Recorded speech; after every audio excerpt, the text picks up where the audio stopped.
আসসালামু আলাইকুম রহমতুল্লাহ। সুপ্রিয় দর্শক মণ্ডলী, আজকের এই ভিডিওতে অমুসলিমরা রোজা বা সিয়াম সম্পর্কে কি মন্তব্য করেছেন বা তারা রোজা নিয়ে যে গুণগান গেয়েছেন, আজকের এই ভিডিওতে তা আপনাদের সামনে তুলে ধরার চেষ্টা করবেন ইনশাআল্লাহ। তো ভিডিওটি 1 সেকেন্ড পরিমাণ স্কিপ না করে দেখতে থাকুন। পাশ্চাত্যের চিকিৎসকগণ বহু রোগীকে উপহাস করতে এবং কয়েক ঘন্টা পানাহার বর্জন করতে উপদেশ দেন, কিন্তু চিকিৎসা শাস্ত্র অনুসারে সে উপবাস করানো হয় তা তেমন ফলায়দক নয়, কেননা এতে কোনো ধর্মীয় বাধ্যবাধকতা না থাকায় এ ব্যবস্থা সুষ্ঠুভাবে পালন করতে কেউ বাধ্য নয়।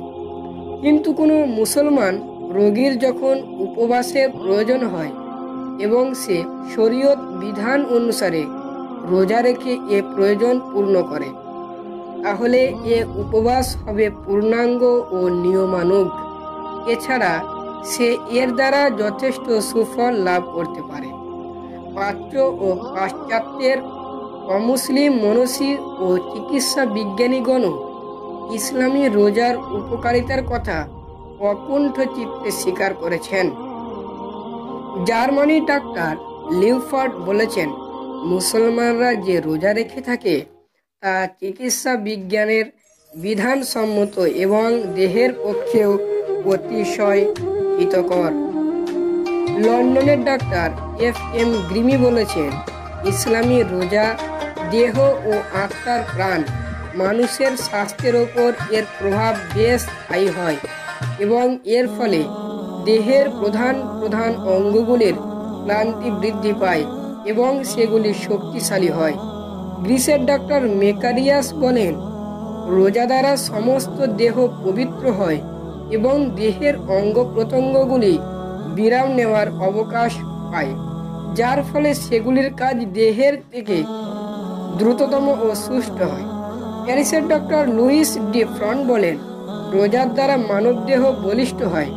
মুম্বাইয়ের ডক্টর CG গুপ্ত বলেন, ইসলাম যে রোজার বিধান দিয়েছে তার নানাবিধ আত্মিক ও দৈহিক উপকারের আকার। ডক্টর GO গ্রোচি বলেন, রোজা শোষিত প্রবাহকে ঠিক রাখে এবং মেধা ও স্মৃতিশক্তি বৃদ্ধি করে।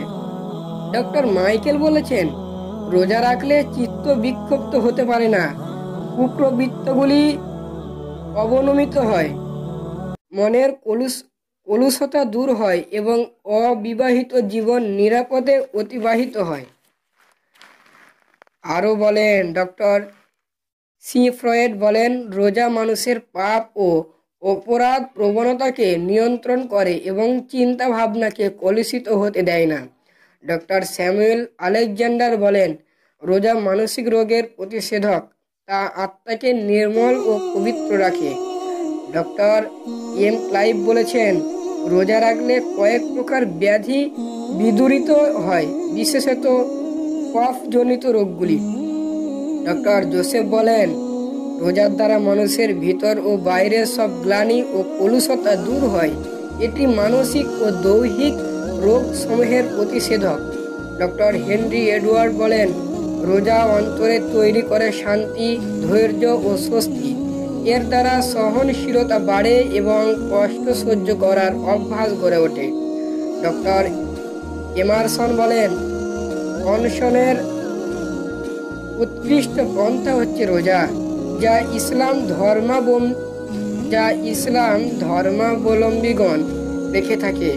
আমি এই পরামর্শ দেব যে কারো অনশনের প্রয়োজন হলে সে যেন ইসলামী নিয়ম অনুযায়ী করে। চিকিৎসকগণ রোগীদের যেভাবে অনশন করান তা সম্পূর্ণ ভুল। আরও নানান নাম নেওয়া যাবে না, এত পরিমাণ ডাক্তার, এত সংখ্যক ডাক্তার এই রোজার গুণগান গেয়েছেন। তো সুতরাং এ রোজা আমরা প্রত্যেককেই প্রথম থেকে শেষ পর্যন্ত রাখার চেষ্টা করব ইনশাআল্লাহ। এছাড়া আর একজনের ডাক্তারের বক্তব্য শুনে আমাদের এই ভিডিওটি শেষ করব। তিনি হলেন ডক্টর খান লিমার্ট বলেন, মনের শান্তি লাভের জন্য রোজা উৎকৃষ্ট ব্যবস্থা। সুতরাং বন্ধুগণ, এই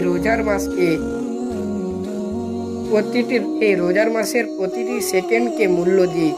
আমরা প্রত্যেকেই যতটা সম্ভব বেশি বেশি আমল করার চেষ্টা করি।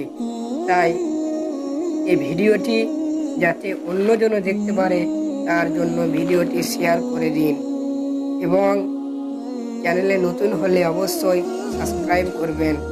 ধন্যবাদ। আবার দেখা হবে অন্য কোনো ভিডিওতে। ততক্ষণ পর্যন্ত ভালো থাকবেন, সুস্থ থাকবেন। আল্লাহ।